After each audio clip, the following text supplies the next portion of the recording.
జాను, నువ్వు వస్తున్నావా? రా తల్లి, నిన్ను చూసి చాలా రోజులు అవుతుంది. సోనా, సోనా, జాను వస్తుందంటమ్మా. తనకి ఇష్టమైనవన్నీ వండు. జాను వస్తుందా? అబ్బా, తనని చూసి చాలా రోజులు అవుతుంది అత్తయ్య. తనకి ఇష్టమైనవన్నీ వండుతాను. పిచ్చిది, ఆడపడుచు వస్తుందని ఎంత సంతోషపడుతుందో. ఎలా ఉన్నావమ్మా?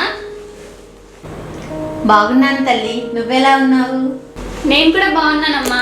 అమ్మా, నీ కమ్మలేవి? కమ్మలు పెట్టుకోలేదేంది? మీ నాన్న పోయాక దేని మీద ఇంట్రెస్ట్ లేదమ్మా. అందుకే నగలన్నీ తీసి మీ వదినకి ఇచ్చాను దాచిపెట్టమని. ఏంటి, వదినకిచ్చావా? అవును, ఎందుకు అంత షాక్ అవుతున్నావు? అది కాదమ్మా, మా పక్కింటి ఆంటీ కూడా నగలు దాచిపెట్టమని తన కోడలికి ఇచ్చిందంట. తర్వాత అడిగితే నాకేం తెలుసు అని అన్నదంట. ఇప్పుడు వదిన కూడా అలానే అంటే ఏం చేస్తావమ్మా? ఏం మాట్లాడుతున్నావు? నా కోడలు అలాంటిది కాదు. తన మీద నాకు నమ్మకం ఉంది. అవునా? ఒకసారి వదినని నీ నగలు అడిగి చూడు, తెలుస్తుంది. సరే.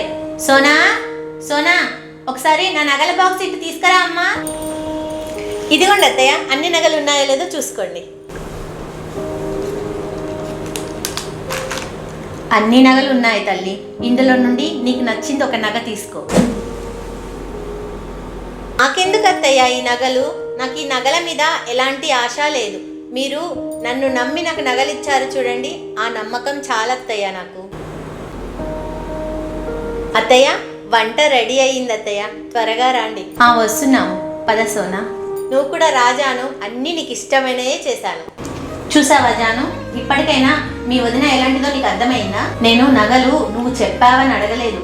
మీ వదిన ఎలాంటిదో నీకు తెలియాలని తెప్పించాను. నువ్వేమో తన మీద అనుమాన పడుతున్నావు, తను మాత్రం నువ్వు వస్తున్నావని ఎంతో సంతోషపడి నీకు ఇష్టమైనవన్నీ వండింది. ఇప్పటికైనా నీ వదినని అర్థం చేసుకో.